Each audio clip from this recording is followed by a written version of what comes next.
School லீவில் வந்து பசங்களுக்கு வந்து டெய்லி ஒரு ஸ்நாக்ஸ் செஞ்சு கொடுத்துட்ருந்தேன். ஸ்கூல் ஓப்பன் பண்ணதுலேருந்து எதுவுமே செய்யறதில்ல. ஏன்னா நைட்டு வந்து அவங்க டின்னர் சாப்பிட மாட்றாங்கன்னு சொல்லிட்டு. ஆனால் டெய்லி வந்தாலும் பாவமாக எதனா கேட்டுகிட்டே இருக்காங்க. இனிமேட்டு ஏதாவது டெய்லி கொஞ்சம் பசங்களுக்கு செஞ்சு கொடுக்கலான்னு பிளான் பண்ணியிருந்தேன்.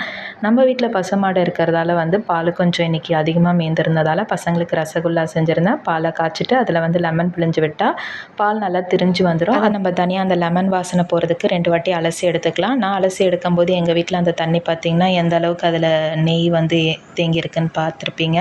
தனியாக ஜீரா காய்ச்சி நம்ம புழிஞ்சு எடுத்ததில் எந்த ஷேப்பில் வேணுமோ நம்ம அந்த ஷேப்பில் நல்லா பிசைஞ்சு எடுத்து ஜீரா தண்ணியில் வந்து ஒரு 10 நிமிஷம் வந்து ஒரு கொதி வந்ததுக்கப்புறம் ஆஃப் பண்ணி வச்சுட்டு ஃப்ரிட்ஜில் ஒரு 1 ஹவர் வச்சு சாப்பிட்டு பாருங்கள். டேஸ்ட்டு சூப்பராக இருக்கும். நான் இதில் இன்னும் தனியாக கொஞ்சம் பாலை காய்ச்சி வந்து ரசமலாய் மாதிரி செய்யலான்னு பார்த்தேன்.